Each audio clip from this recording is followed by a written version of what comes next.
Startup. Ótimo. Muito bem.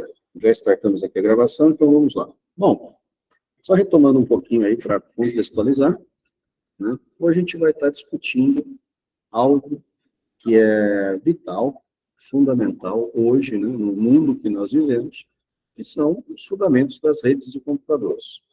Apesar de estarmos usando o termo, né, redes de computadores, hoje a gente vive, né, num complexo mundo onde as redes é que permitem toda essa troca de informação que transita hoje mesmo dos nossos smartphones, dos nossos notebooks, nos nossos desktops, nos nossos tablets, né, nos nossos relógios, né? Então, temos aí um mundo onde a gente está conectado. Mas como que a gente consegue essa conexão? Através das redes que nós temos. Com tudo isso, hoje, estamos aqui tendo esse encontro virtual, a comunicação está passando por onde? Passando por uma rede. Tá? Muitos de vocês podem estar assistindo esse encontro virtual hoje no celular. Que tipo de rede vocês estão utilizando? Utilizando uma rede 3G, 4G, ou em algumas cidades já a tecnologia 5G. É uma rede, vocês estão tendo uma comunicação entre dois pontos, né? Independente da posição geográfica que nós estamos conectados. Então, a informação está saindo daqui, né, do meu computador, pegando um caminho, passando por uma série de pontos, até chegar a cada um de vocês. Tá, mas aí sempre vem aquela questão, né? Como a informação sabe aonde ela tem que chegar num contexto de rede? Como, né, essa informação chega na íntegra até esse local? Tudo isso, existe uma série de algoritmos que foram projetados para que essa informação saia de um local e vá até um outro local. No caso, estamos navegando aqui hoje por uma comunicação broadcast. A informação não está saindo da minha máquina e indo somente até uma máquina, mas sim para N máquinas, N dispositivos. Sim, Pedro? Professor, eu vou dar uma desligada aqui, porque o mundo está caindo onde eu moro. Está chovendo muito e muito raio. Então eu vou dar uma desligada aqui e se der tempo de voltar, aí eu volto, tranquilo? Tranquilo, perfeito. Valeu, um abraço. Bola aí, rapaziada. Beleza. Muito bem, pessoal. Então, só retomando. A informação hoje, esse áudio, esse vídeo, que não deixa de ser uma informação, ele está transitando de que forma? Um broadcast. Está saindo de um ponto, está indo a um outro ponto. Saindo de uma origem, indo até um destino. Quando vocês assistem um vídeo no YouTube, por exemplo, esse vídeo ele está saindo de um servidor que pode ter uma localidade qualquer, a nível global, está vindo até o seu dispositivo. Como essa informação vem? Como que ela sai? Como que a gente consegue, né, transitar, mandar uma informação de um local para outro? Como fazer isso? A gente vai discutir e vai trabalhar todos esses conceitos, todas essas questões, todas essas dúvidas, tudo isso vai ser resolvido na cabeça de vocês da melhor forma possível. Além de sanar essas curiosidades, a gente vai aprender muito sobre topologias, sobre meios de comunicação, como que a gente faz para chegar de um ponto ao outro, qual que é o meu endereço, né, eletrônico, não o e-mail, tá? Meu endereço de IP, o endereço do meu dispositivo nessa teia, né, que é essa rede mundial que nós temos de comunicação. A internet, ela usa esse meio de comunicação, tá? Tudo que nós fazemos hoje está passando por esse meio de comunicação. Como que está passando? Os dados são transmitidos. Como esse dado sai de um local para outro? Ele vai na íntegra, o caminho tudo de uma vez? Não, ele vai sempre por pacotes pequenos. E um detalhe muito interessante, cada pedaço dessa comunicação, pode estar seguindo um caminho diferente. Por exemplo, estou falando aqui para vocês hoje. Eu estou situado hoje em Ribeirão Preto, estado de São Paulo. Tá? Vocês podem estar, por exemplo, em Porto Alegre, Rio Grande do Sul, Salvador, Bahia, Recife, Amazonas, Ribeirão Preto mesmo, né? São Carlos, São Paulo, BH, enfim, qualquer localidade que vocês estejam, tudo está passando por essa rede. Tá? Tudo está seguindo essa rede. E a partir daí, cada dispositivo hoje conectado à rede, ele tem um endereço. Da mesma forma que vocês têm um endereço residencial, o dispositivo de vocês também tem um endereço. E um detalhe, tá? A gente vai também discutir isso mais adiante, mas só dando aí esse gostinho. Se você tem um computador onde você pode fazer com ele uma conexão via rede Wi-Fi, ou seja, sem cabo, ele tem um endereço para conexão Wi-Fi. Se você conectar o cabo, ele vai ter um outro endereço para conexão via cabo. Então, independente do meio que você está utilizando de comunicação, você vai ter um endereço. E por incrível que pareça, esse endereço, ele é único. Vou discutir também mais com relação a isso. Então, agora vocês já têm uma ideia. Como que funciona essa comunicação? Da mesma forma que se você encaminhasse uma correspondência. Tá? Quando você compra uma mercadoria, independente do site que você comprou, do local que você comprou, que essa mercadoria vai ser entregue para você, o que o correio ou a empresa de transporte usa para saber onde você mora? O seu endereço. Rua das Palmeiras, 220, bairro Vila Imperial, Rio de Janeiro, por exemplo. É um endereço. Da onde essa encomenda saiu? De um outro endereço. Tá? E, a partir daí, ela vai ser entregue.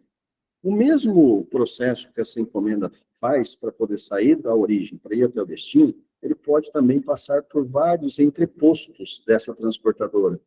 Né? Se vocês acompanharem uma entrega pelo correio, dependendo do local que ela sai, ela vai passar por várias cidades até chegar na sua residência. Cada uma dessas cidades, quando a gente pensa no contexto de rede, é um roteador. Vai estar definindo qual que é o melhor caminho daquele ponto para chegar à sua, né, no caso aí, da internet, ao seu dispositivo. Claro que quando a gente pensa numa tecnologia 4G, esse contexto é um pouco diferente. Como que ele vai saber o caminho? Através das torres. Então, o dispositivo, ele vai registrando qual torre que ele está passando, e esse endereço, ele vai sendo atualizado dentro desses roteadores, dentro desses locais de distribuição. Como faz isso? Vamos estar vendo isso um pouco mais adiante. Claro que, se eu soltar todas essas informações para vocês de uma vez, vocês vão ficar loucos e não vão entender todo esse contexto. Mas é mais ou menos nesse princípio que funciona uma comunicação via rede. Tá? Então, aí... Professor, deixa eu tirar uma dúvida. Sim, Derson. Tipo, quando você baixa uma imagem, a internet está meio lenta, aí você pode ver a imagem meio tipo pixada, tipo com os pixels. Basicamente é isso que acontece, que a informação ainda está chegando, vem tipo em pacote, ainda está carregando. Sim. Ou ainda pode ser um outro problema, que é a perca de pacotes. Ó, vou dar um exemplo para vocês de percas de pacote. Agora, na hora que a gente começou a aula, vocês reclamaram que o meu áudio estava ruim, não reclamaram? Pode ser que nem todos estavam aqui presentes, mas a Renata estava, tem um... Sim, eu estava. O áudio estava ruim. O que acontecia nesse processo? O meu áudio, os pedaços do meu áudio, que estavam saindo da origem, chegando até vocês, estavam se perdendo no caminho.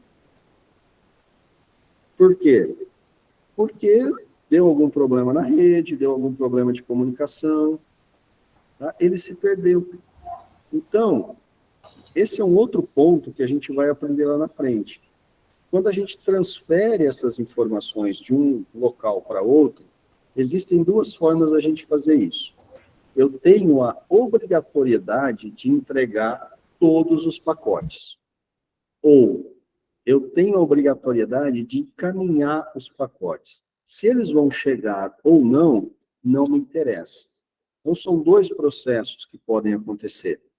Quando você faz o download de um arquivo, quando você acessa o site do banco, usando uma rede, você tem que ter a obrigatoriedade de receber aquelas informações íntegras.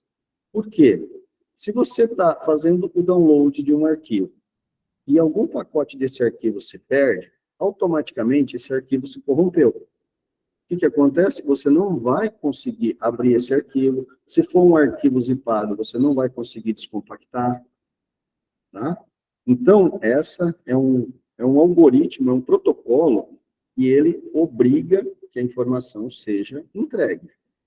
Quando a gente está fazendo uma transmissão como essa, de streaming, onde a gente está encaminhando áudio, vídeo, quando você está assistindo um filme na Netflix, quando você está assistindo um vídeo no YouTube, porque muitas vezes, quando você assiste um filme na Netflix, ele às vezes aparece todo opaco, não aparece aquela imagem nítida.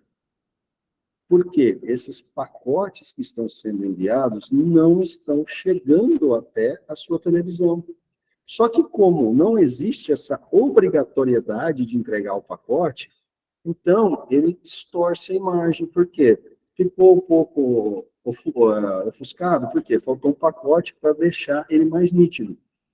Quando o meu áudio chegou ruim para vocês, se perderam pacotes no meio do caminho, por isso que ele chegou picotando. Só que numa transmissão de streaming, você não pode exigir que todos os pacotes sejam entregues, porque a informação está sendo gerada em tempo real. Se a informação está sendo gerada em tempo real, imagine você ficar parado, né, com a imagem congelada, o áudio travado, esperando chegar todos os pacotes para, a partir daí, vocês virem a minha imagem e, consequentemente, ouvirem meu áudio. Isso é desastroso. Imagine numa conversa via WhatsApp, o áudio da pessoa com quem você está conversando ficar travado até que todo ele seja entregue para você. Mesmo porque, se o áudio está sendo gerado em tempo real, não existe um local na origem que está guardando esse áudio para caso algum pacote se perca, ele voltar e pedir esse pacote. Por quê? É uma comunicação. Não chegou o pacote? Não chegou. Manda a solicitação para a origem. Ó, não chegou o pacote 10. Devolve da origem para o destino o pacote 10. Só que, às vezes, esse pacote 10 pode não chegar de novo. Aí vai ficar eternamente pedindo esse pacote até chegar. Então, vocês vão entender no decorrer aí do curso que não, em alguns momentos não se pode exigir a obrigatoriedade de entregar o pacote. Outro exemplo. Sim, Willy ou Devson. Não sei quem levantou a mão e quem começou a falar agora. Pode falar. Pessoal? Bom, a minha pergunta é se existe uma maneira, ou até mesmo algum programa, que, não, é claro que não em tempo real, mas que obrigue esses pacotes a virem totalmente juntos, prontos para que possa ser ouvido. Will, né? É o Will. Ó, quando você está trabalhando com áudio, por exemplo, se você está trabalhando com um áudio do YouTube, tá? Você prefere ficar com a imagem, quando você está assistindo um vídeo na Netflix, você prefere ficar com a imagem um pouquinho ofuscada ou congelar o filme até que tudo seja entregue para você e a partir daí ele continua? Então, um outro exemplo até que eu ia comentar. Se você está jogando online, você prefere que tudo esteja perfeito no que está chegando, né, nesse jogo, ou você quer ter uma jogabilidade melhor? Mesmo que às vezes ficou um pouquinho ofuscado, mas você quer continuar jogando, quer continuar com a movimentação do personagem, por quê? Porque você está atacando, vamos dizer assim, uma pessoa, né, um outro personagem no jogo, que está sendo controlado por uma pessoa num outro local remotamente. Então, quando você necessita de algo que tenha que acontecer em tempo real e de forma rápida, você usa um protocolo de transferência desses pacotes, na qual não existe uma obrigatoriedade de verificar, né, a veracidade do pacote que chegou e se o pacote chegou lá. Por quê? Você quer jogar, você não quer esperar. Porque se você parar num jogo para esperar chegar tudo, o outro personagem com quem você está ali no jogo, ele pode te matar, te ferir, enfim, você vai morrer no jogo. Então, isso acaba não sendo tão legal, né? Agora, quando você está, por exemplo, trocando uma informação, e essa informação ela é crucial, é uma informação vital que tem que chegar na íntegra, que tem que chegar 100%, tá? O que acontece? Aí você tem a obrigatoriedade de entregar todos os pacotes. Por quê? Porque senão o arquivo que chegar do outro lado, ele não vai estar íntegro. Ele vai estar, vamos dizer assim, com problema, e a partir daí você não vai conseguir abrir, você não vai conseguir visualizar esse arquivo. Tá? Então, desses dois exemplos que eu estou dando, existem dois protocolos que fazem essa comunicação. Um é o protocolo TCP, que ele tem a obrigatoriedade de entregar tudo perfeito do outro lado, ou seja, entregar tudo na íntegra, 100% funcional. Então, quando o pacote não chega, o que ele faz? Ele pede aquele pacote novamente. Só que esse arquivo, essa informação que está sendo trocada, ela é estática. Então, ele consegue pegar o que faltou ali daquele pacote, né, e encaminhar novamente. Quando a informação está sendo gerada dinamicamente, ou seja, em tempo real, não existe como você voltar, eu queria o pacote de 2 minutos atrás. Não existe mais aquele pacote. Essa comunicação que nós estamos tendo aqui agora, o que eu acabei de falar ali atrás, agora, já não existe mais na minha máquina, e se chegou para vocês, chegou. Se não chegou, vocês perderam agora. Tá? E tudo isso tem a ver diretamente com o fluxo de internet que você recebe? Pode influenciar. Pode. O que pode influenciar numa transmissão de rede? O que a gente chama de ruído no meio físico, no meio de comunicação. Por exemplo, você está num local agora e está tendo uma chuva muito forte. Isso vai influenciar na transmissão de dados. Se você pegar um cabo de rede e passar ele junto com um cabo de energia, o cabo de energia, ele gera um campo magnético.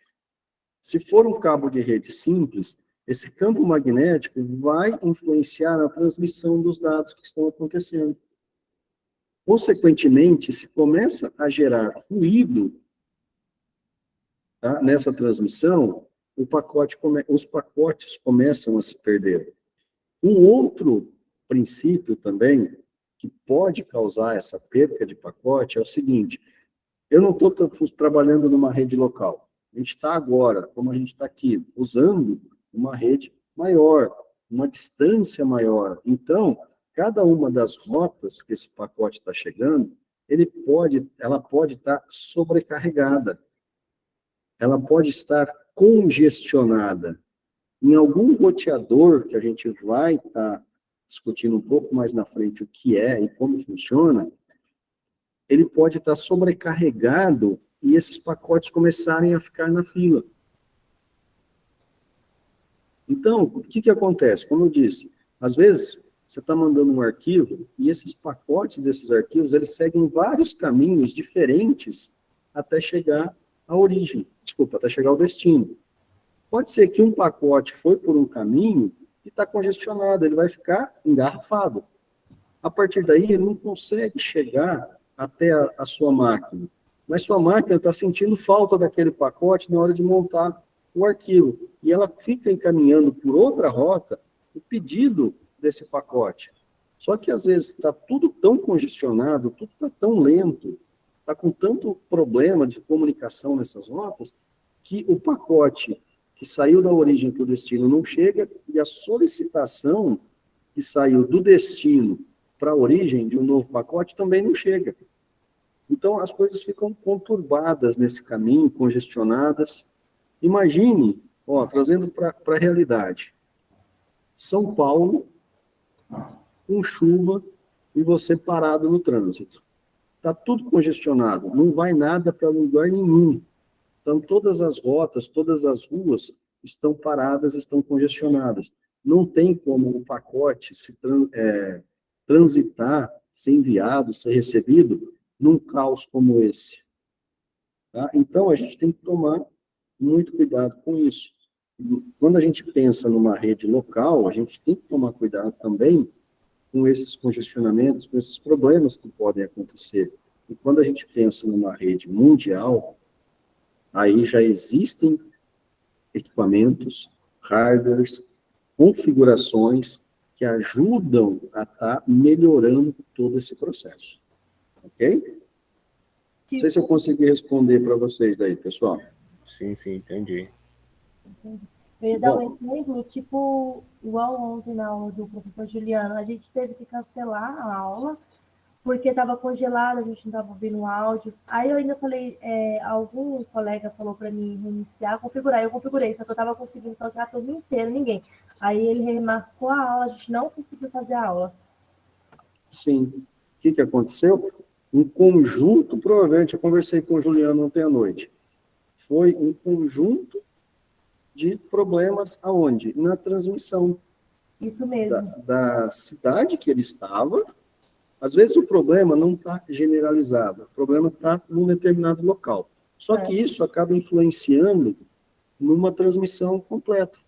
Nesse caso da aula de ontem com o professor Juliano, o que aconteceu? O problema estava regional, aonde ele estava gerando os dados.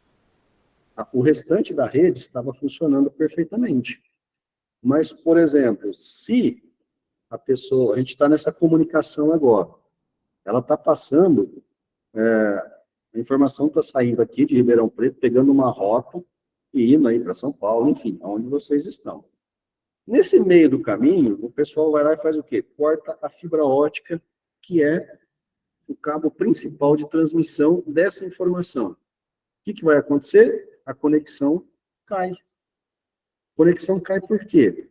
Quem estiver após essa quebra da fibra ótica, após essa quebra desse cabo, não vai receber informação. Mas, por exemplo, a Adriana está aqui em Franca, não está usando essa rota para chegar a informação para ela, ela vai continuar recebendo. Tá? Então, tudo isso deve ser considerado, e quando a gente trabalha desenvolvendo um software que vai funcionar via rede, a gente tem que pensar em todos esses detalhes. E a gente tem que estar preparando o sistema, o software, para isso. Quando a gente pensa numa configuração de rede, num projeto de rede, a gente tem que ter essa ideia. O que pode acontecer? Imagine o que eu disse agora. Um ruído na rede pode influenciar na transmissão. Imagine você pegar e falar assim, preciso de um projeto para uma empresa. Essa empresa, ela tem um chão de fábrica. Nesse chão de fábrica, tem uma infinidade de motores elétricos. Ao lado desses motores elétricos, tem o quê? Um dispositivo eletrônico, pode ser um computador, um tablet, um smartphone, que vai gerenciar o funcionamento daquele motor. E a informação, como esse dispositivo tem que se comunicar com uma rede. E você tem que projetar, fazer um projeto onde você vai ter que criar uma topologia de rede que vai fornecer e receber dados para esses dispositivos que estão numa área com um grande campo magnético gerado. uma grande quantidade de ruídos, o que vocês têm que pensar? Um determinado cabo específico que vá suportar todo esse campo magnético e isso não vai influenciar na transmissão. Isso é um ponto crítico. Ah, então eu não vou passar cabo, eu vou usar o quê? Um Wi-Fi. Ótimo. Pode ser que funcione? Pode. Mas a probabilidade de você ter problemas é muito grande. Porque o campo magnético vai continuar gerando ruídos e uma conexão Wi-Fi, ela é muito mais delicada do que uma conexão via cabo. Por quê? É muito mais delicado. Porque além do ruído que está sendo gerado, existem outros pontos. Uma conexão Wi-Fi, uma comunicação Wi-Fi, ela está gerando um pulso que está saindo de um roteador, de um access point, para dentro do dispositivo. Só que pode ter uma parede no meio do caminho, pode ter um pilar, pode ter esse campo magnético de um motor, tá? Enfim, há muitos fatores que podem interferir nessa comunicação. Então, como que a gente vai resolver isso? Bom, melhor solução, vamos passar um cabo, tá? Categoria 7 ou 8, blindado. Esse cabo vai passar em que tipo de conector? De preferência um conduíte, desculpa, conector não. Vai passar em que tipo de conduíte? De preferência um conduíte de cobre. Por quê? Porque ele vai isolar mais ainda essa interferência, esse ruído desse campo magnético. Vai ter um custo maior nessa produção, nesse projeto de rede? Vai. Mas a garantia que essa rede vai funcionar é muito maior porque você está preparado para isso. Você vai ter que utilizar conectores RJ45 blindados, cabo blindado, como eu disse, categoria 7 ou 8, né? Conduíte de cobre, tudo isso para blindar ainda mais a informação que está sendo transmitida. Ah, mas e se eu colocar uma fibra ótica? Vai resolver? Talvez seja até melhor que um cabo vai trançado iluminado. Mas também vai ter que fazer o quê? Fazer uma análise nesse ambiente para saber se a fibra ótica vai ser compatível. E aí a gente tem uma série de recursos, equipamentos que a gente consegue medir tudo isso. Por quê? Se tiver uma interferência de calor, vai influenciar? Vai. Então, tem muitos fatores que a gente está analisando. Na nossa casa, nós temos uma rede lá. Todo mundo tem um modem de internet, às vezes tem um computador ligado via cabo, a TV ligada via cabo, mas às vezes tem o quê? Tem um smartphone, um tablet ligado pelo Wi-Fi. Só que se o Wi-Fi está na sala e você vai até o quarto, dependendo da quantidade de paredes que você tem, aquele Wi-Fi vai chegar um sinal mais fraco, porque ele tem obstáculos no meio do caminho. Então, a gente tem que ter todo esse cuidado de análise. E muitas vezes, tá lá, né, o modem lá, o roteador lá na sala, no meio do caminho, a gente tem que colocar o quê? Um dispositivo que vai potencializar o sinal para que ele chegue lá no quarto. Ok? Vamos lá, pessoal, fazer algumas perguntas aqui. Eu não sei quem levantou a mãozinha primeiro. O Ramon, depois o Felipe, depois o Adriano, ok? E depois... o Come Calvo aqui, o que é isso? Deve ser. Vamos lá. Ramon, por favor. Professor, boa noite a todos aí na sala. Eu queria fazer uma pergunta. A rede que nós estamos usando, por exemplo, a rede global, ela tem algum servidor ou todos os dispositivos que têm um endereço de IP, ele consegue transmitir essa rede e acessar essa rede? Aonde que ela fica alocada? Bom, vamos lá. Na verdade, não existe um servidor para gerenciar ela, tá? O que nós temos nessa rede? Nós temos o que a gente chama de backbones, que são pontos de distribuição. que é onde chega uma grande quantidade de cabo e a partir daí também sai uma grande quantidade de cabo. A informação, essa sim, fica no servidor que está ligado a essa rede. Mas é uma rede que está tendo essa distribuição. Por exemplo, nós temos alguns cabos que, inclusive, eu acho que está com umas 3, 4 semanas, um desses cabos, né, transatlânticos, né, os cabos oceânicos de transmissão, chegou em Santos. O navio que está soltando esses cabos no oceano, soltou em Santos. Chegou em Santos. Então, ele saiu, salvo engano, da Flórida, veio descendo ali pelo Atlântico, né, até chegar na cidade de Santos. E é um cabo, obviamente, que vai fazer a ligação da América do Sul com a América do Norte. Além desse cabo, existe um que sai, salvo engano, de Fortaleza, do Nordeste, lá do extremo do Nordeste, que vai até a África, que é uma ligação do continente americano com o continente africano. E temos um outro que liga no extremo norte, sai do extremo norte do Canadá e vai até a Rússia. Não me lembro exatamente, mas vamos pensar assim, na Rússia ou algum país ali do norte, próximo à Rússia, ali, que faz essa ligação.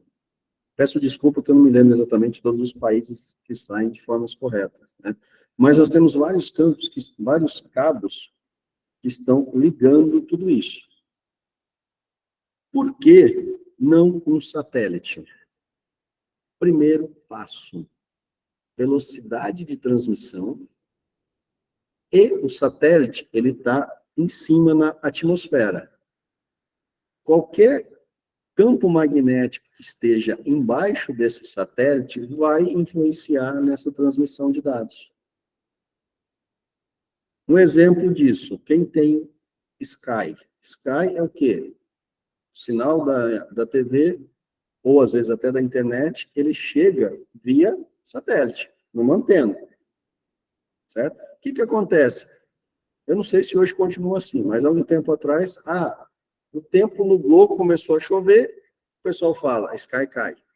Sky caiu. Começou a chover, deu um trovão, nublou, cai a conexão. Por quê?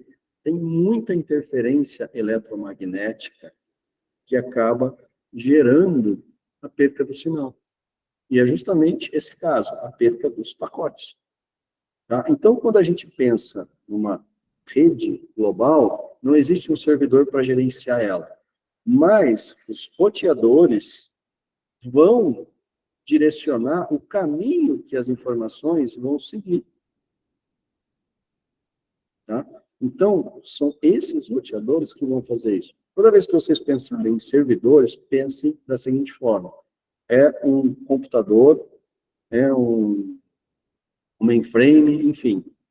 É um dispositivo que está armazenando dados que os outros dispositivos conseguem ir lá buscar. Mas não existe um servidor que vai gerenciar, tá, todo o funcionamento dessa rede. Os próprios roteadores têm protocolos que vão gerenciar toda essa transmissão. Um pouquinho mais adiante, vocês vão estar vendo todo esse detalhe. Ok? Respondido aí, Ramon? Respondido, professor. Eu vi uma vez na internet um cara comentando sobre o Pentágono, que ele que distribuía essas redes. Eu falei, nossa, deve ser muito difícil configurar tudo isso para o planeta inteiro. Deve ser uma coisa estupenda.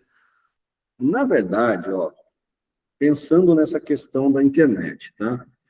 A internet, ela surgiu lá atrás como sendo uma rede militar.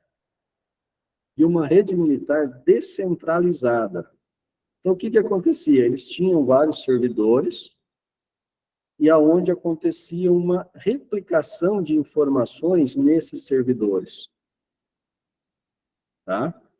Por isso que o pessoal fala, o Pentágono gerenciava isso. Lá atrás, quando surgiu a internet, em 1960, por aí, já se falava nisso, 70, era uma rede de comunicação descentralizada para que, caso os Estados Unidos sofressem um ataque, na verdade, talvez um pouco mais, foi junto com a Guerra Fria isso, 1960, por aí, sofria um ataque e um determinado, por exemplo, o Pentágono sofresse um ataque, destruiu o Pentágono.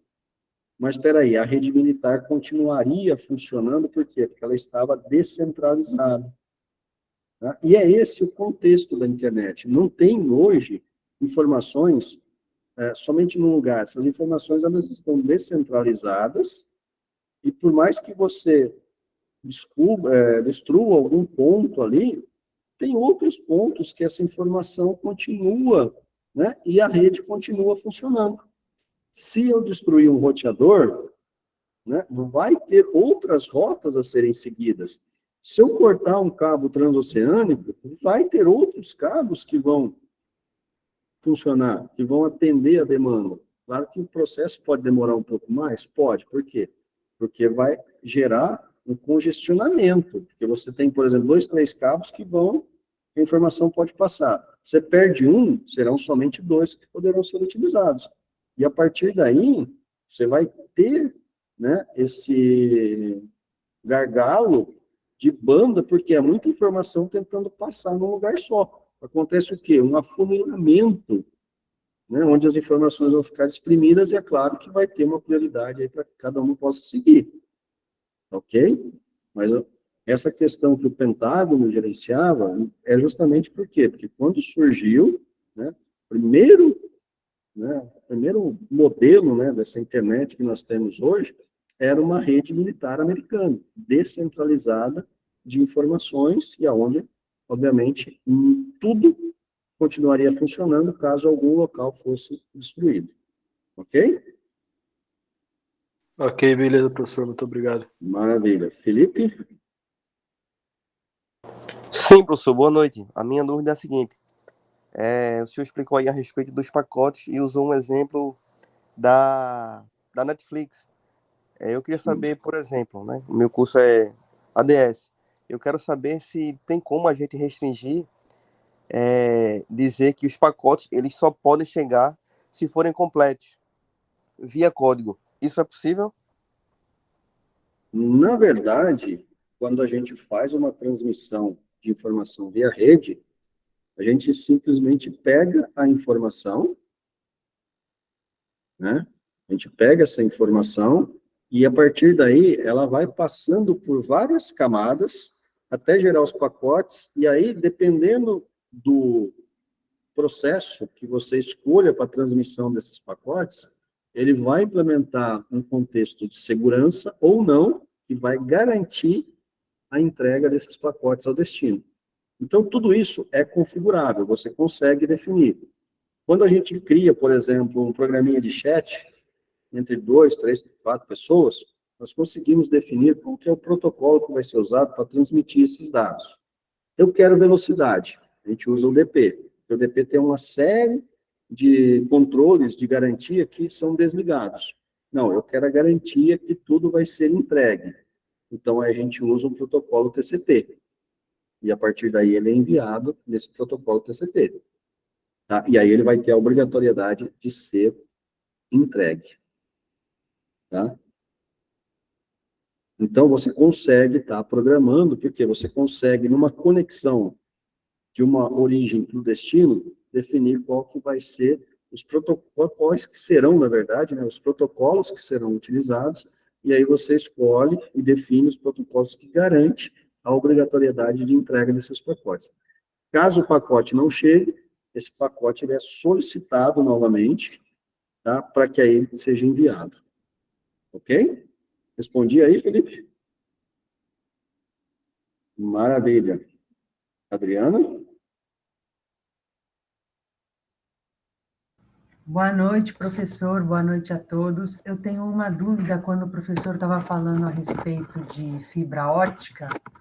Quando eu morava em São Paulo, porque agora eu resido em Bebedouro, eu morava no 5º andar.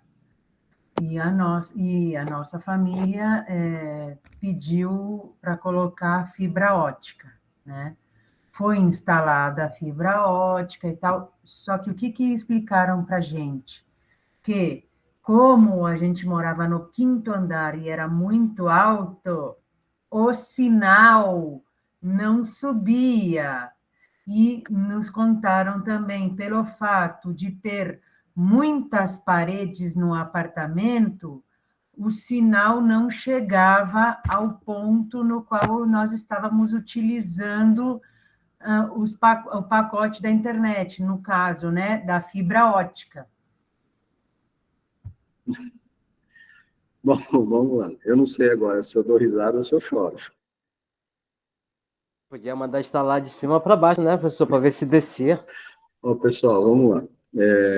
Quando a gente fala em transmissão de dados, tá? Independente do meio que a gente está utilizando, se a gente utiliza um cabo de cobre, ele tem uma velocidade de transmissão. Da mesma forma que existem materiais que a informação, a energia, ela é transmitida mais rápida ou mais devagar. Claro, qual seria o melhor meio de comunicação e o mais rápido, vamos dizer assim, se os cabos fossem feitos de ouro. Ouro é um metal que tem a melhor velocidade de transmissão de energia. Por quê? Porque os dados, eles estão transmitidos, eles são energia, são pulsos elétricos. Quando a gente fala em cabeamento, tá? Cabeamento que tem ali o cobre. Então, como o ouro é muito caro, imagina se a gente tivesse cabo de ouro, não ia dar. Então, a gente optou pelo cobre, que era um mineral, né, um minério resistente em larga escala, tinha uma taxa de transmissão elevada e um custo reduzido. Quando a gente pensa em fibra ótica, a informação que está sendo transmitida é um feixe de luz. Tá? Então, o que acontece? É a velocidade da luz. Claro que essa luz, ela perde um certo desempenho. Assim como a transmissão via cabo perde um certo desempenho. Por isso que, mesmo dependendo do tipo de cabo que a gente está usando, ele tem uma distância, um comprimento máximo de cabo. E a gente tem que respeitar isso. Por quê? Porque aí, senão, a informação começa a se perder pelo comprimento do cabo. Independente de o cabo estar na vertical ou na horizontal, é uma informação, é um pulso eletrônico que está chegando, um pulso, né, elétrico que está indo. Na fibra ótica, é o quê? É um pulso, na verdade é um feixe, são vários feixes de luz que estão indo. Então, não existe essa questão de, porque ele tem que subir, ele vai perder velocidade. Não, não vai. Tá? Por quê? Isso é irreal. O que pode acontecer nessa questão? Tá? Beleza. A fibra ótica chegou ali no 5º andar. Dali você vai colocar um sinal Wi-Fi que vai distribuir entre o prédio. Se você usar um Wi-Fi dentro do apartamento, as paredes podem influenciar. Por quê? Porque você está mandando uma onda no espaço. Não existe uma conexão física ligando os dois componentes. Aí uma parede pode influenciar e tudo mais. Tá? Mas a questão da fibra ótica, do cabeamento, não existe, não é porque ele está subindo ou ele está descendo que ele vai ser mais rápido ou não. Tá? O que acontece? Quando o pessoal leva a fibra ótica para um prédio, ele chega, a fibra ótica passa na rua, claro, tá ali, eles pegam do poste um cabo e eles têm que fazer o quê? Colocar um equipamento no prédio, que esse equipamento vai fazer o quê? A divisão dessa fibra ótica para N apartamentos que estão nesse prédio. Então, provavelmente, esse equipamento que eles colocaram embaixo, ou não era um equipamento tão bom, que ele estava perdendo o sinal, ou a própria companhia resolveu fechar o sinal para vocês. Quando eu morava em São José dos Campos, eu morava no 14º andar. Chegava a fibra ótica no apartamento. A velocidade era sensacional. Nunca tive problema.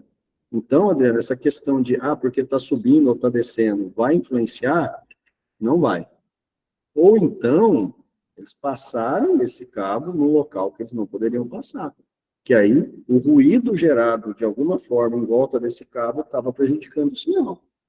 Mas é mito, né? É uma falsidade esse pronunciamento que esse técnico fez, que é porque está no 5º andar, a internet está lenta porque ela não tem força para subir. Não existe isso. Professor, boa noite. Sim, vai. Boa noite, Adriana. Boa noite a todos aqui. Só pegando o gancho aí do que o senhor está falando, estou aqui caminhando, saindo aqui da estação. Eu trabalho com empresas de grande porte, como Twitter, Lego e algumas outras empresas aqui no centro de São Paulo, centro financeiro, que é o Itaim Bibi. E são prédios altíssimos, prédios que têm aí seus 30, 40 andares. Qualidade de internet maravilhosa. Só complementando o seu gancho que o senhor está passando aí para a Adriana, muitas vezes o que as empresas fazem é pecar com equipamento. Baixo custo. Pecam com baixo custo, equipamentos de má qualidade e acabam depois dando uma desculpa dessa para, de certa forma, conformar ali as pessoas. Se você pega uma empresa de um grande porte como esse, que tem uma qualidade de internet bruta, eles não podem pisar na bola. Então, eles fazem ali com negócio de qualidade. Mas, geralmente, para pessoas que é justamente o ponto final, né, que são os consumidores residenciais, eles acabam pecando. Eu só pegando esse gancho aqui e tentando explicar para a Adriana. Sim, isso é fato, isso é verdade. Então, agora, vocês sabem que não adianta o pessoal dar uma desculpa. Não existe isso.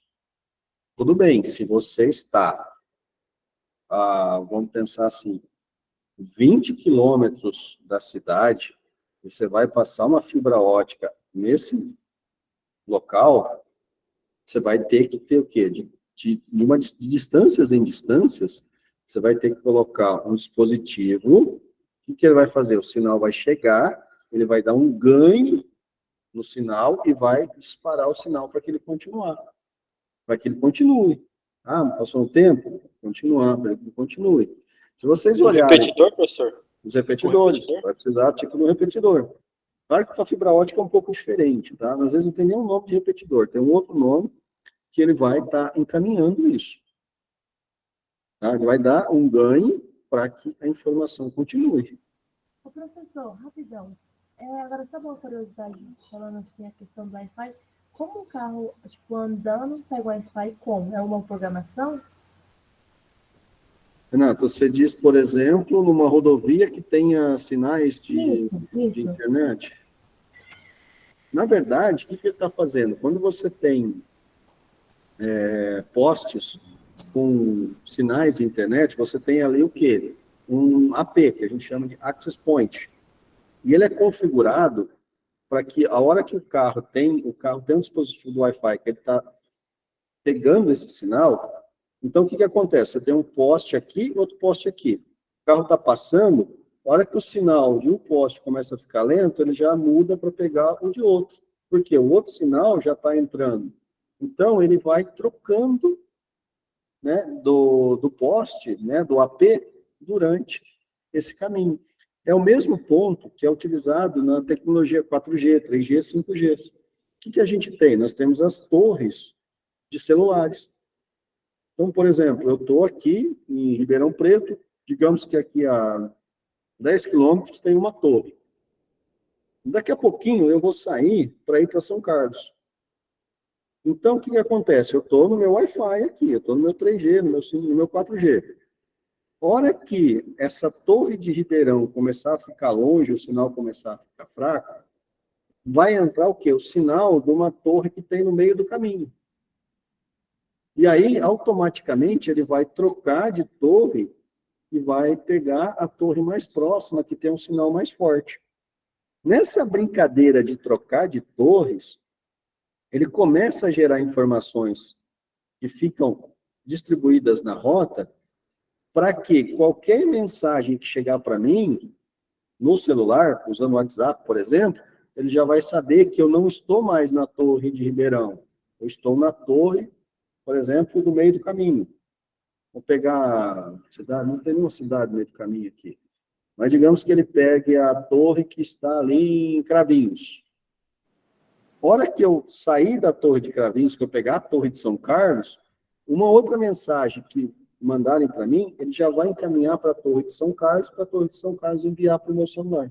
É a mesma coisa, é o mesmo conceito que acontece com o Wi-Fi. A hora que você está numa antena, ele está com a informação daquela antena. A hora que você muda, ele automaticamente muda a informação para uma próxima antena. E assim ele vai fazendo até você sair dessa área de cobertura do Wi-Fi, dentre as antenas que você tem aí no caminho.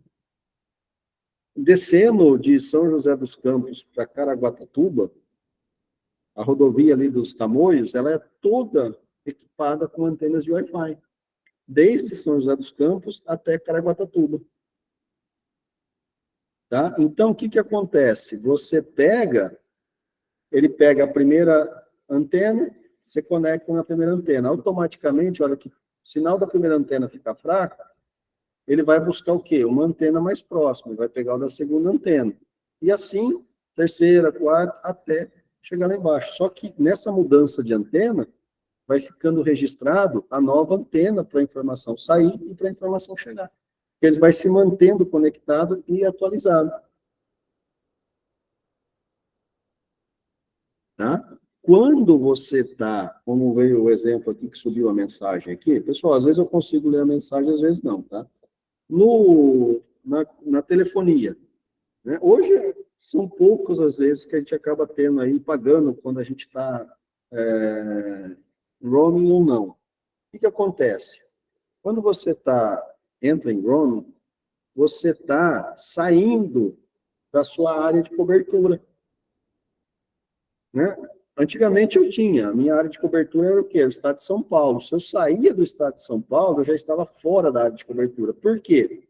Porque o meu celular já mandava informação que ele estava em outra antena, que não era uma antena que pertencia às antenas do estado de São Paulo. A partir daí, se eu recebesse uma ligação ou fizesse uma ligação, teria um custo diferenciado. Por quê? Ele se conectou a uma outra antena. É a mesma coisa no contexto do Wi-Fi. Você vai trocando de antenas. E ele vai informando em qual antena que você está. Quando você entra em roaming, você sai da sua área de cobertura. Você está numa antena que não é coberta, não é da sua área. E a partir daí, ele vai, no caso, numa ligação, te cobrar um outro valor. Vai continuar funcionando? Se você tem um pacote de roaming, sim. Se você não tem, ele não vai mandar ligações para o seu equipamento, porque ele está fora dessa área de cobertura. Hoje eu acho que não tem mais isso. Hoje acaba, não sei se tem algum plano que funciona roaming ainda. E como eu viajo bastante, então eu peguei um plano nacional. Então, em qualquer lugar que eu tenha, eu vou estar na área de cobertura. Mas eu não sei, né, se o pessoal está tratando esses planos ou se isso já se acabou, né, e questões da telefonia, isso já ficou mais tranquilo. Ok? Bom, vamos lá. Adriana, respondi a sua pergunta? Entendeu este detalhe agora? Ô, professor, posso fazer uma pergunta aqui? Sim, Wesley. O contexto em si da aula aqui de hoje é sobre o resumo da disciplina, que é a parte de redes de computadores. Ao decorrer do curso aí, a gente vai estar aprendendo sobre questão de IP, né, IP local, configuração de IP externo também ou não, e sobre questão também de servidores dedicados, sistemas operacionais. Aí a gente vai ter uma outra disciplina, dependendo do curso que você está, que vai focar só nessa parte de servidores e sistemas operacionais. Fundamentos de rede, a gente está aprendendo toda a questão de uma topologia de rede.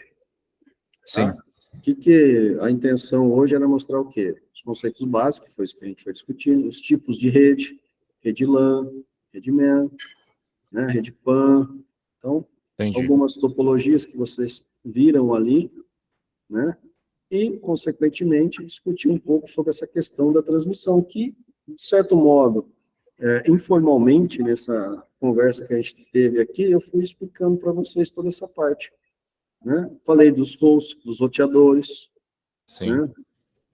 Falei um pouco aqui dessa parte do datagrama, que é os pacotes que são enviados, né? Não entramos ainda em detalhes em como formar esse datagrama, como vai ser as camadas que vão estar sendo executadas, porque vocês vão estar vendo isso um pouquinho mais à frente. Provavelmente na quinta, sexta semana já vai entrar em toda essa parte bem definida das camadas. Professor, isso eu teria uma dúvida.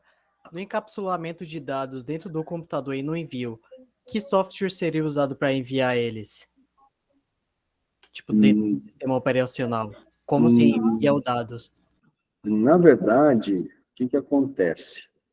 Quando você encaminha o pacote, você pega, por exemplo, você está mandando um e-mail. O e-mail, ele vai usar um protocolo, né, o protocolo SMTP, para poder enviar o e-mail até um destino. Então, você escreveu o seu e-mail, colocou o endereço e-mail da pessoa, digamos que você está utilizando o Outlook, ou às vezes o Gmail mesmo. Essa informação, ela vai descer, camada por camada, até chegar na placa de rede, vai fazer todo o processo, passando pelas fases. A hora que ele for montar o datagrama, ou seja, o pacote, ele vai colocar o quê? Endereço de destino, vai colocar uma parte da mensagem, em cada pacote, vai depender do tamanho da mensagem, vai colocar uma sequência desses pacotes, encapsular, né, fazer toda essa parte de encapsulação da informação com todos os dados, com cabeçalho e tudo mais. A partir daí, essa informação chega, por exemplo, na placa de rede. Chegou na placa de rede, o que ela vai fazer? Ela vai enviar essa informação para o roteador, para o host que ela está conectado. Então, é um processo automático, e todos os protocolos que você vem trabalhando em cada uma dessas camadas, já vem preparando a informação para que ela chegue ao seu destino. Então, o protocolo STP. Nossa, deu branco agora. SMTP. SMTP faz o quê? SMTP e POP, né? O POP é quando você recebe. É o local. SMTP é quando você encaminha. SMTP externo. Ele prepara todo o processo e, a partir daí, a hora que chega na placa de rede, ela faz assim, ó, vai. E ela manda o sinal, né, obviamente, zeros e uns, para ser transmitido, tanto pelo sinal Wi-Fi ou pelo sinal cabeado. Então, tem algumas coisas que, via software, você controla. Outras partes, já é o hardware que vai estar controlando. O sistema operacional, independente dele ser Windows, Linux, iOS, Android, ele vai fazer o processo até uma certa parte. A partir daí, os protocolos que estão embutidos no hardware é que vão fazer todo o processo de comunicação. Desde o envio até o recebimento na origem. A hora que chega na origem, o hardware começa a pegar esses dados e começa a encaminhar esses dados para as camadas superiores até chegar aonde? No sistema, no aplicativo que você está usando. Tá? Então, assim, o hardware vai gerenciar o processo final de envio e o processo inicial de recebimento da informação, isso, obviamente, em 2 pontos distintos. Ok? Ficou claro, Wesley? Eu tenho uma dúvida. Sim, Karen. Sim. Acho que foi, não sei quem perguntou, do ônibus que tem Wi-Fi. Você falou que funciona dos postes, assim. Quando a gente roteia a internet para alguém do celular, liga um roteador, funciona da mesma forma? Funciona da mesma forma, só que o que está acontecendo? Vocês estão próximos.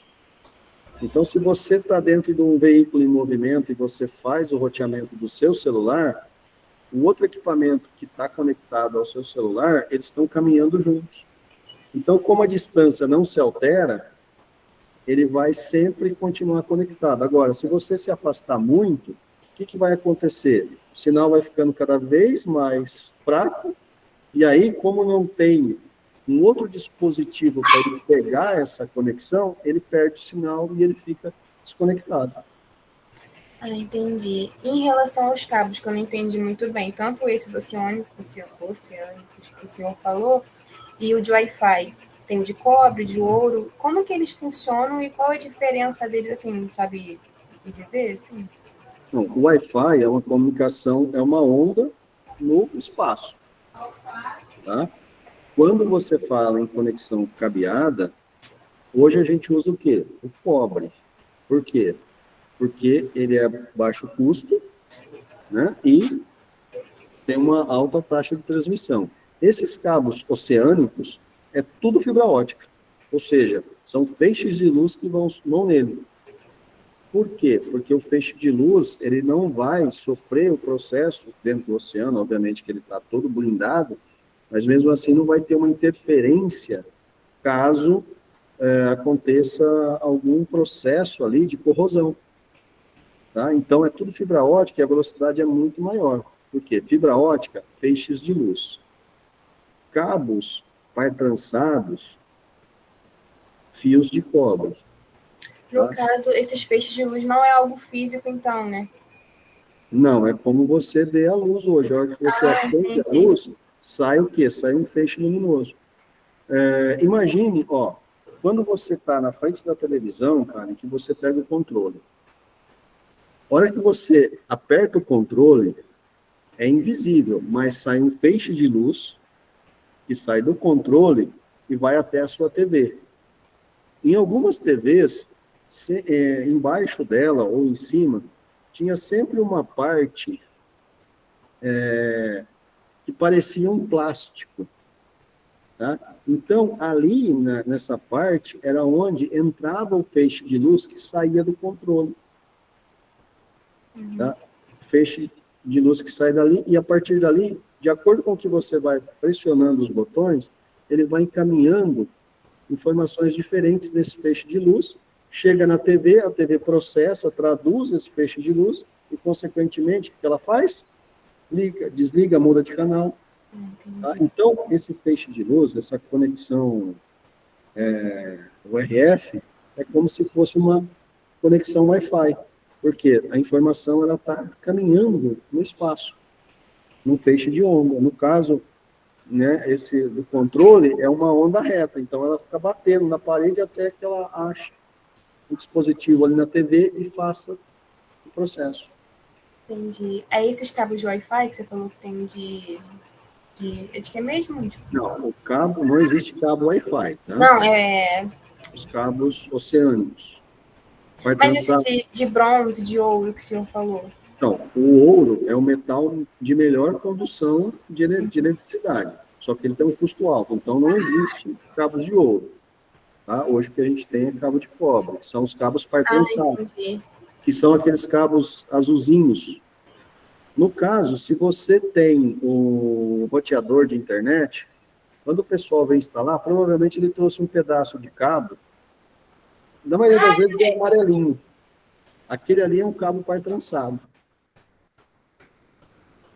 É que eu não tenho nenhum aqui agora para mostrar para vocês, porque todas as minhas coisas ficaram na outra faculdade e eu esqueci de pegar. Ô, professor, isso tem uma química envolvida, tipo assim, em relação de átomo, essas coisas assim, por ser um bronze, né? Não, na verdade, nesse caso, não está relacionado a isso, porque é um sinal elétrico que vai, né? É um pulso elétrico.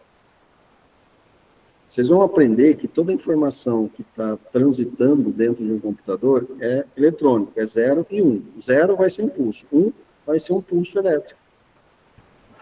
Tá? Então, o que vai caminhar nesses cabos de bronze? Um pulso elétrico, eletricidade. Você já deve ter ouvido falar que existe um projeto de você ter internet na tomada elétrica. O pulso de conexão com a internet, ao invés de você ter um Wi-Fi ou ter uma conexão via satélite, ele vai pelo cabo elétrico. Aí você espeta o seu cabo de rede na tomada e você vai ter uma conexão com a internet. Então, tudo isso é um pulso elétrico. Claro que essa questão da tomada não foi muito para frente, tá? Então, hoje a gente usa os meios que a gente tem. Tem lá o roteador ligado na máquina, ligado lá na tomada que vem da rua, e a partir dali você gera o Wi-Fi. Ou via cabo.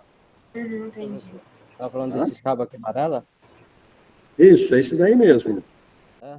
Marcos, é esse daí, ó. Esse daí é um cabo pai trançado, pessoal. Se vocês viram ali, o Marcos falou. É cabo UTP, né? Oi? É cabo UTP. Uma amarelinha que coloca no Wi-Fi e diretamente à máquina, né? Isso. Isso aqui é um fio de fibra, mais ou menos. Isso aqui é uma fibra. Isso é fibra. Isso é fibra Isso. ótica. Que aí chega. Fibra, ela é vidro mesmo? É um... Oi, Marcos? Ou tipo nylon?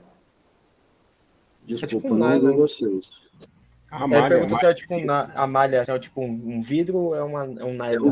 É um vidro que tem, pessoal, a fibra ótica, ele é um vidro revestido com uma camada de nylon e depois com uma camada de plástico.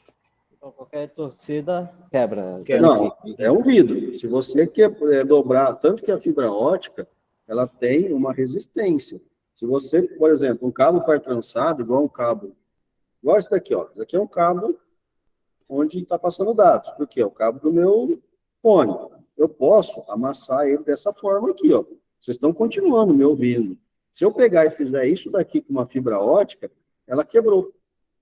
A partir daí... A fibra ótica não pode ter dobra plástica, né? Não, ela tem que ser, por exemplo, isso daqui, ó, seria o rolo mínimo para você enrolar uma fibra ótica, ó. Tá mais ou menos uns 10 centímetros de diâmetro. Se você fizer menos que isso, ela vai quebrar. Qualquer trinquinho que der nesse vidro, onde a informação passa, começa a ter perca de sinal. Vai perder tudo? Não, mas uma boa parte vai perder, porque ele vai chegar ali e vai refratar. Ele sai, a onda, a luz, ela sai assim, ela sai batendo. Ela sai fazendo vamos dizer assim, ó, como se fosse um serrote. Ela sai batendo nas paredes para ir. Se ela chegar ali e bater e voltar, ela não vai chegar ao destino, ela pega o retorno. Então você começa a perder pacotes, começa a perder informações.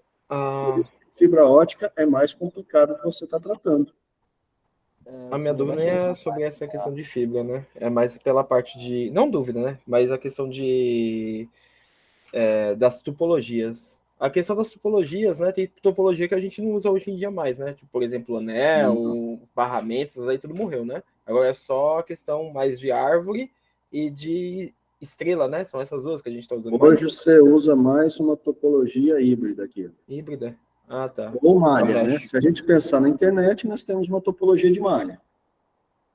Se a gente pensar numa conexão Wi-Fi, nós temos uma topologia de malha.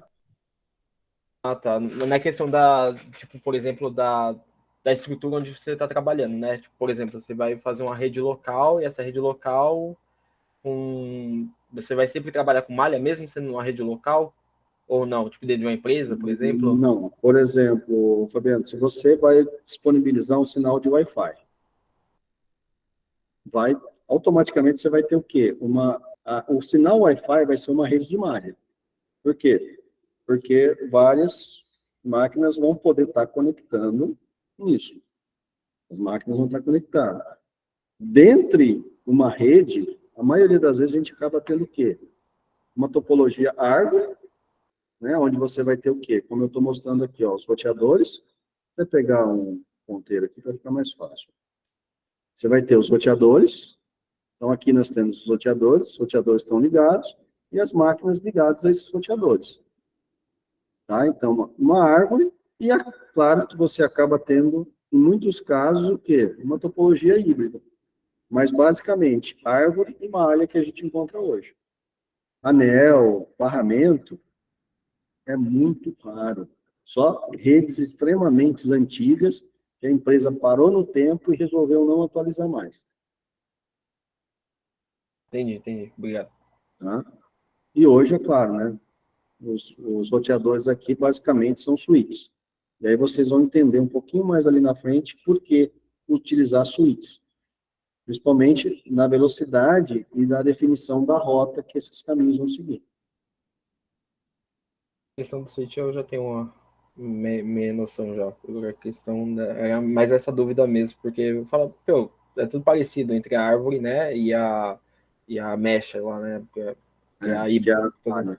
é a malha, isso. E aí eu falei, é tudo parecido, então por que não usar a mesma? Por que não manter o mesmo nome, né, para que confundir?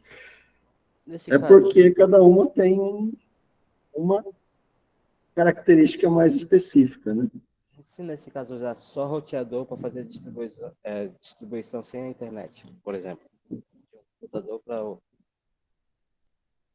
Você fala como assim, Marcos? Explica um pouco melhor aí. O roteador, eu quero passar a informação de um computador para outro sem usar a internet, por exemplo. Aí você vai ter, por exemplo, você está usando o roteador aqui, ó. Isso. Aqui é um roteador. Você tem uma rede de árvore aqui, uma topologia de árvore. Que está passando pelo ponto central aqui, ó. Professor, eu acho que o que ele quis dizer, se eu não me engano, é que tem uns aplicativos, uns programas que nem o Twitch-Vials. Ele acessa um computador, mas daí ele tem que estar hospedado em uma rede também, mas ele acessa outro computador remotamente e você consegue ter acesso aos arquivos da outra máquina remotamente. Acho que é isso que ele quis dizer, não sei. Não. Mas mesmo assim, você vai ter um roteador para fazer isso. Não, é conectar via cabo através de um roteador dentro do mesmo espaço, mesmo local. Você vai ter uma topologia de árvore. É justamente essa parte aqui, ó. Que você tem um roteador no meio. Tá? Quando a gente pensa, por exemplo, que nem onde eu estou aqui hoje, não temos conexão via cabo. É tudo Wi-Fi. Então, daqui, da minha máquina, eu consigo acessar outra máquina que está ali na outra sala. Então, a outra máquina consegue acessar outra máquina, consegue acessar outra, consegue acessar a minha. E eu consigo acessar todas as máquinas que estão ligadas. Então, aí eu tenho uma topologia de malha, todo mundo acessando todo mundo. A partir do momento que você pega e coloca um switch no meio, um roteador, o que está acontecendo? Toda a informação que sair da máquina A para ir para a máquina B vai passar pelo roteador. Da B para A, vai passar pelo roteador. O roteador vai ser o ponto central de comunicação entre as duas. Ele vai fazer a distribuição de IP e outra vez ele mesmo vai identificar o IP que eu estou mandando informação do meu computador, tá? Quando você trabalha com roteador, a maioria dos roteadores hoje ele tem um conceito de switch. Então, ele sabe exatamente a hora que você chegar um sinal que vai para o IP10, ele já vai direcionar para a porta do IP10. Se a gente trabalhar um pouco mais lá atrás com hubs, o que acontece? Chega a informação no hub que é para ir para o IP10. Eu tenho ligado nesse hub, IP9, 10, 11, 12, 13. O que ele faz? Ele não sabe qual que é a porta do IP10. Ele vai mandar para o 9, para o 10, para o 11, para o 12. A hora que chegar no 12, ele vai ver o pacote, opa, esse pacote é para o IP9, ele descarta. Melhor, para o IP10, ele descarta. Agora, a hora que chegar no IP10, ele vai falar assim, opa, esse pacote é meu, vem cá. Então, o hub, ele acaba distribuindo mais um broadcast. Ou seja, chegou ali, ele manda para todo mundo. O switch, não. Ele gerencia exatamente pro destino que está enviado. Por isso que uma rede com switch, ela é muito mais rápida, o tráfego de informações. Ficou claro, Marcos? Sim. É que o hub dá um gargalo, né? Não é isso? O hub dá um gargalo e o switch ele consegue falar assim, ó, só você vai receber esse pacote. É que a diferença, né, o hub, ele manda em broadcast quando chega, né? Ele não sabe qual que é o IP que está ligado em cada porta. O switch não, o switch sabe. A partir do momento que você liga o IP10 na porta 1 do switch, ele sabe que a porta 1 está o IP10 ligado. Então, ele armazena isso dentro dele e ele consegue gerenciar melhor isso. Consequentemente, broadcast, ele manda para todo mundo. Ele despacha a informação para todas as máquinas que estão ligadas. Então, quando você tem, nessa topologia aqui, ó, digamos que eu estou aqui. Vou até pegar uma canetinha aqui para mostrar para vocês, tá vendo? Ó, deixa eu só mudar a cor, senão não vai ficar legal. Vou pegar aqui, ó, eu estou nessa máquina aqui. Tá? Aqui, por exemplo, é o 10. Eu quero mandar para essa outra máquina aqui, que é o 11. Quando a informação sai daqui, e aqui eu tenho um switch, ele já sabe, saiu a informação, saiu do 10, vai para o 11. O que ele vai fazer? Na hora que chega aqui no switch, ele já despacha isso para o 11, diretamente.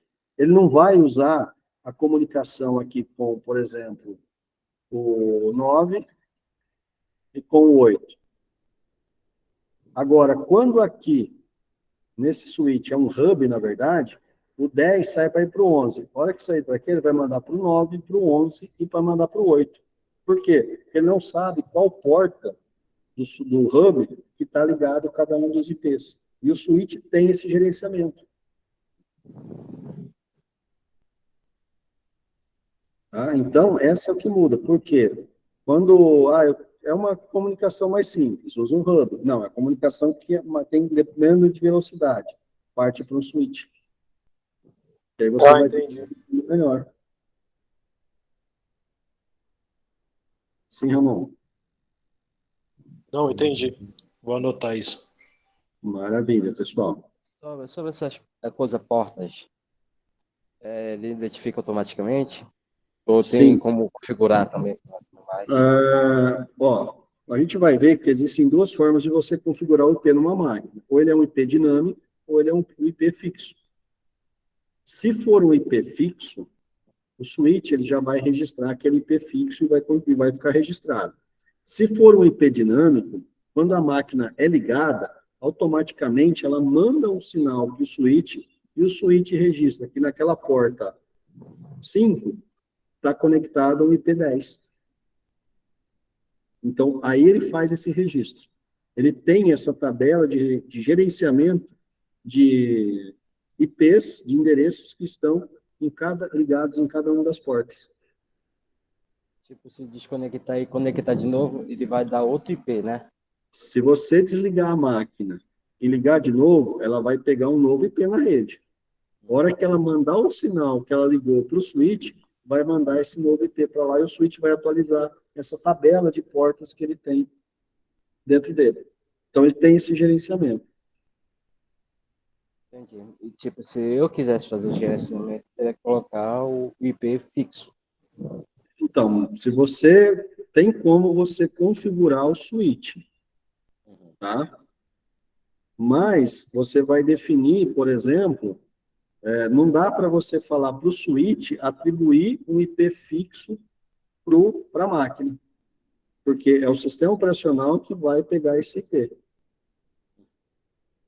Tá? Então, o IP fixo, você tem que configurar ele na máquina, no terminal, no computador.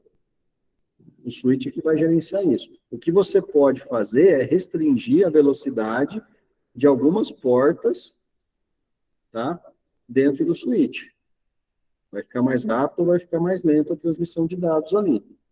Mas fazer o caminho inverso do switch, dar um endereço IP para a estação, aí não dá. A não ser que o pessoal crie um switch que vai permitir esse tipo de gerenciamento. Mas aí vai ter que fazer uma adaptação aos sistemas operacionais para que isso seja permitido.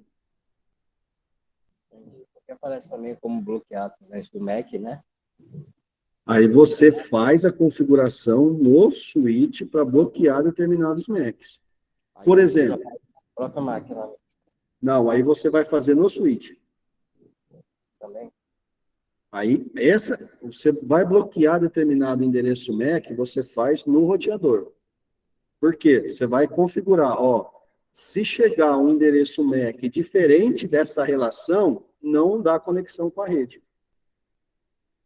Aí você vai ter que ir terminal por terminal, pegar o endereço MAC de cada uma das placas e configurar isso no switch. O endereço MAC, a gente vai ver daqui um pouco mais adiante, que ele segue um padrão e cada fabricante de placa, de rede, ele tem uma faixa de endereço MAC que ele pode utilizar. E se você pegar e jogar uma placa de rede fora, o endereço MAC que estava configurado para ela, se perdeu, nunca mais vai ser utilizado. Ele é único. Diferente do IP. O IP ele vai sendo reaproveitado. Mas o endereço MAC não. O endereço MAC ele é único. Tanto que quando você tem um computador que tem uma placa, uma conexão cabeada e uma conexão Wi-Fi, você tem 2 endereços MAC. Tem um endereço para conexão Wi-Fi e um endereço para conexão cabeada. Teu celular tem um endereço MAC. Sim, sim. No celular parece uma opção também dizendo que tem como colocar o MAC aleatório. O que quer dizer com isso? Nesse caso, ele vai estar emulando um MAC. Mas não tem como você colocar um MAC aleatório, porque isso vem gravado no chipset da placa de rede. Você falou que esse endereço MAC, ele é, vamos falar, Ele é único. ele é único e ele é limitado para várias empresas. Isso com a internet das coisas não vai dar um problema ou não? Porque Não. assim, tudo vai ser conectado, tipo, sei lá, dependendo de uma rede, de alguma coisa. Não, Fabiano, por quê? Porque o endereço MAC também é uma forma dele localizar o dispositivo. Quando eu falei, conversando agora, explicando esse negócio para o Marcos, é o seguinte, você tem uma rede na sua casa. Você tem o seu roteador de internet. Sim. Você quer colocar segurança nele. Você não quer que teu vizinho use a internet. Sim. O que você vai lá e faz? Ao invés de você colocar a senha, você pode deixar a internet aberta. Aí você entra no roteador e fala assim, ó, somente esse endereço MAC e esse endereço MAC é que vai se conectar a você. Entendi.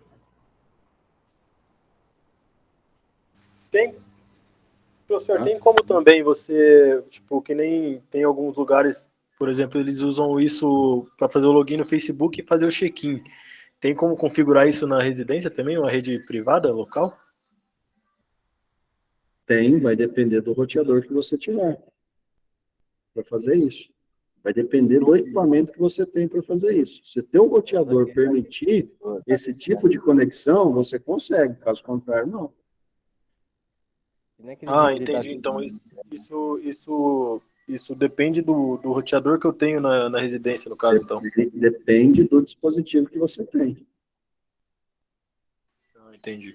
Caso contrário, você não consegue fazer. A maioria das vezes, por exemplo, no shopping, que você faz a conexão, você tem que fazer o cadastro, você está passando por um site, para a partir daí, esse site te dá a liberação ou não nos roteadores, nos APs que estão espalhados pelo shopping, por exemplo.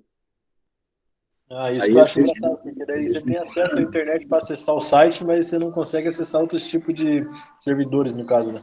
Por quê? Porque está configurado naquela rede que você só pode acessar determinado tipo de informação em determinado site. Isso também você consegue fazer a configuração, você consegue restringir o acesso. Tem uma série de formas de você fazer essa configuração. Eu sempre pensei assim, quando ele pede informação do Face, eu acho que era para, ao mesmo tempo que está liberando o acesso ao Wi-Fi, era para liberar a luz também jogando para nós. Cara, isso é muito incrível, velho. Os caras conseguem fazer muitas coisas a partir de um simples conexão de Wi-Fi. Na verdade, o que está acontecendo ali? Quando você está no shopping, você tem que entrar com o seu login do Google ou qualquer outro processo. Quando você está usando uma rede de uma empresa, você pode acessar uma infinidade de coisas. Se você fizer algo ilícito, quem que vai pagar por isso? A empresa que está fornecendo, no caso, o shopping. Agora, imagine você estar lá no shopping, tá? Vou criar um exemplo aqui bem drástico, e você está, por exemplo, fazendo um processo de invasão no sistema bancário. Beleza, você roubou lá alguém, fez algo ilícito. Qual que é o IP que foi usado? O IP do shopping, da conexão do shopping. Então, a fiscalização, a justiça vai aonde? No shopping. Quando você se conecta usando o teu, por exemplo, o seu CPF, a sua conta do Google, o que está acontecendo? Toda a navegação que você está fazendo está sendo registrada no servidor como o seu login, como o seu CPF. Então, se você fizer alguma coisa, acessou algum site, fez alguma operação ilícita, que gerou um problema com a justiça, ela vai chegar no shopping e falar, ó, acessaram a página tal, fizeram isso, isso, isso. O que ela faz? Ela vai lá no servidor, busca quem acessou aquela página, automaticamente vai aparecer o quê? Seu CPF, seu e-mail, seu login. Ó, pessoal, quem acessou foi essa pessoa, pode ir atrás dela.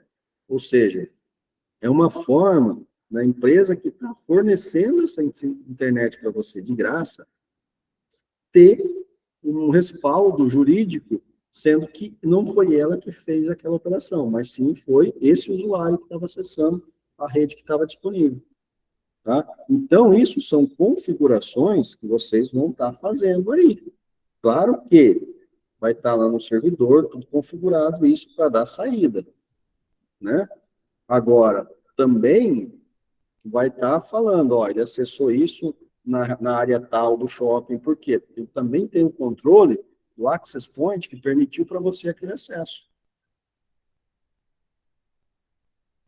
Entenderam o contexto da coisa? Utilizado muito servidor DNS para fazer esse tipo de procedimento, né? Já muitos servidores já deixam um DNS para fazer. Sim, também. Só que aí você tem o gerenciamento do que a pessoa pode ou não acessar. Sim, para uma dashboard, né? Não, são recursos. Vai depender se isso vai ser um recurso de um hardware, de um software mais avançado ou mais inferior. Vai depender, obviamente, do critério que a empresa está usando aí para ter esse gerenciamento. Professor, no caso, você consegue fazer todo o mapeamento, né? Você consegue gerar todo o mapeamento, zoneamento também, para um modo de segurança, né? Por uma questão de segurança. Você tem essa possibilidade de fazer todo esse tipo de trabalho. Com certeza. Professor, eu te perguntei nessa questão da parte de servidores aí no início aí da aula, que eu tenho uma empresa de servidores dedicados, entendeu? Sim. Trabalho na parte de servidores e trabalho com essa questão de desenvolvimento web. Por isso que eu te perguntei sobre essa questão. Ah, tranquilo, é. Pessoal, posso só dar uma divulgada só, se alguém depois quiser acessar o site lá e falar? Você vai começar a divulgar, nós vamos fechar um acordo aí de estágio, hein? Claro! Merchan. Alguma coisa aí. Já que vai fazer propaganda, vamos fechar um estágio aí. Galera quiser acessar aí o site aí, é duckrush.com.br. Depois está acessando aí. Vocês vão estar acompanhando depois, né? Tranquilo.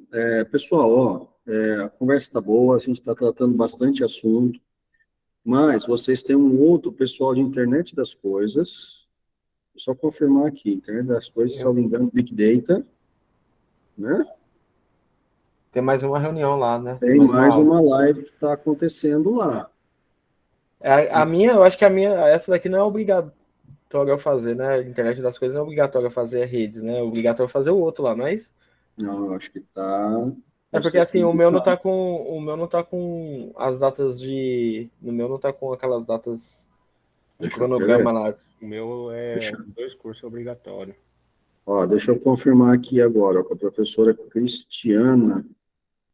Vai entrar o pessoal de quê? Internet das coisas, que vai ser a disciplina de fundamento de gestão de pessoas. É só internet das coisas. É, só a gente. Que é fundamento de gestão de pessoas. Então, a gente discutiu bastante esse assunto.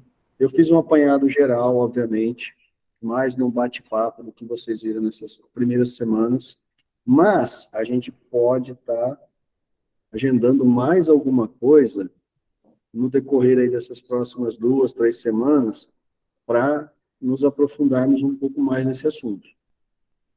Tá? Eu sei que o tempo hoje foi um pouco mais apertado por causa desse outro encontro que vocês vão ter agora depois, às 8h20, que na verdade já começou há 25 minutos, né? Cristiana vai me matar. Mas foi por uma boa causa, professor. Ela vai me matar. Eu achei bem produtivo. Né? Mas ela vai ficar meio brava comigo. A aula ficou gravada, pessoal, todas as aulas vão estar gravadas. A dela também vai estar gravada, tá ok? Mas a gente pode, tá, no decorrer aí dessa semana e da próxima, também tá trocando informações lá no grupo do WhatsApp, tá? Como eu sou Ô, coordenador, professor, vocês podem mandar professor, mensagem. desculpa te atrapalhar aí. Manda o link pra gente da aula que eu sei que depois vai subir lá pro YouTube. Só ficou também de mandar os outros links lá. E eu não cheguei a visualizar esses outros links. Isso vai me ajudar, por favor. Na verdade, eu já vou aproveitar a aula e dar um recado. Na semana 4, de algumas disciplinas, vai começar a aparecer o link dos encontros virtuais lá. Então, por exemplo, se vocês entrarem aí no SGA na semana 4, vocês têm o material de aula, tem o vídeo resumo e tem a apresentação que foi utilizada no vídeo resumo. Tá? Vai ter também o quê? A videoaula dessa aula na disciplina de fundamento de redes. Tá? Então, eu vou manter, para ficar mais fácil, eu vou colocar nessa semana 4 do SGA o link do YouTube para vocês. Que aí fica mais fácil, vocês vão acessar a semana e vão estar visualizando. Depois, eu vou fazer a divulgação também lá no YouTube, né? E também nos recados do SGA. Que aí vocês vão ter todo esse contexto, tá? Mas aí fica mais fácil vocês estarem acessando.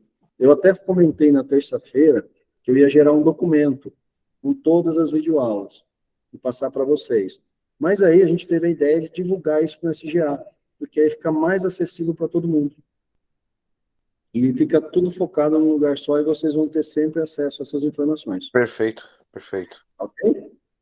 Mas assim, esse eu vou fazer, já vou divulgar também no grupo lá para vocês, tá? E a partir daí, vocês vão estar tratando dessa forma. No grupo e também no SGA. Eu já vou deixar claro esse recado. É que eu lá no meu falei que não tem agenda pedagógica, né? Nesse curso daqui que a gente está fazendo, pelo menos na de introdução, no meu não está aparecendo a agenda pedagógica. Por isso eu perguntei se ele é ou não obrigatório, entendeu? Mas se se aparece para você essa disciplina, ela é. Ah, tá. A questão da agenda pedagógica não tem nada a ver com a questão. Não, a agenda pedagógica são as datas que vocês têm para fazer as atividades, as semanas e tudo mais. Ah, tá. Beleza. Ok? São das 3 matérias de nivelamento, né? Nivelamento é um diferencial para vocês, tá? É interessante estar fazendo, se tem alguma dúvida, mas isso não vai ser cobrado prova, não vai nem constar no boletim final de vocês, no histórico. Tá? É mais assim um complemento para estar tirando dúvidas aí. Beleza. A outra reunião já começou, então? Eu vou lá para outra, tá? Já. Aqui lá, porque gestão para mim é maçante demais. Eu odeio gestão, vou ter que fazer, sabe?